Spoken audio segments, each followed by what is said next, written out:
పవన్ పక్కనే కూర్చొని మానిటర్లో షాట్ను చిరంజీవి ఆసక్తిగా వీక్షిస్తున్న ఒక ఫోటో బయటకు వచ్చి సోషల్ మీడియాలో వైరల్గా మారింది.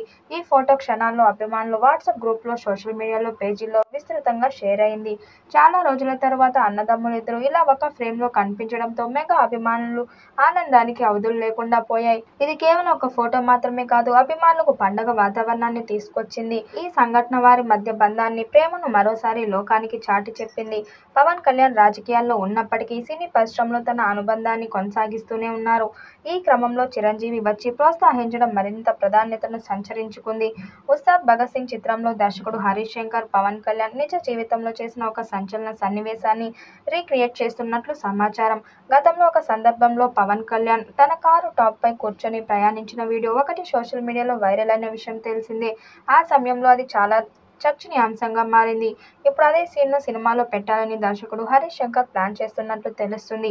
ఈ సీన్ కనుక సినిమాలో ఉంటే థియేటర్స్లో అభిమానులు ఈలలు, కేకలు పడటం ఖాయమని సినీ విశ్లేషకులు అంటున్నారు.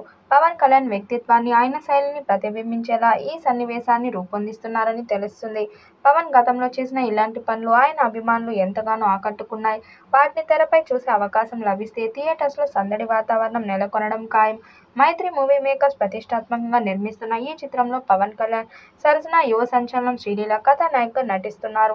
వీరిద్దరి కాంబినేషన్లో తెరపై ఎలా ఉంటుందో అని ప్రేక్షకులు ఆసక్తిగా ఎదురు చూస్తున్నారు. రాక్స్టార్ దేవిశ్రీ ప్రసాద్ ఈ చిత్రానికి సంగీతం అందిస్తున్నారు. దేవిశ్రీ ప్రసాద్ సంగీతం ఎప్పుడూ పవన్ కళ్యాణ్ సినిమాలను ఒక ప్లస్ పాయింట్. ఈ కాంబినేషన్లో వచ్చిన గత చిత్రాలు అన్ని మ్యూజికల్ హిట్స్గా నిలిచాయి. ఉస్తాద్ భగత్ సింగ్ కూడా మ్యూజికల్ హిట్గా నిలుస్తుందని అభిమానులు ఆశిస్తున్నారు. ఈ వీడియోపై మీ అభిప్రాయాన్ని కామెంట్ బాక్స్లో తెలియజేయండి. వీడియో నచ్చినట్టయితే లైక్ చేయండి, షేర్ చేయండి, కామెంట్ చేయండి. మరిన్ని అప్డేట్ కోసం మన ఛానల్ సబ్స్క్రైబ్ చేసుకోండి. నోటిఫికేషన్ కోసం పక్కనే ఉన్న గంట సింబల్ని కొట్టండి.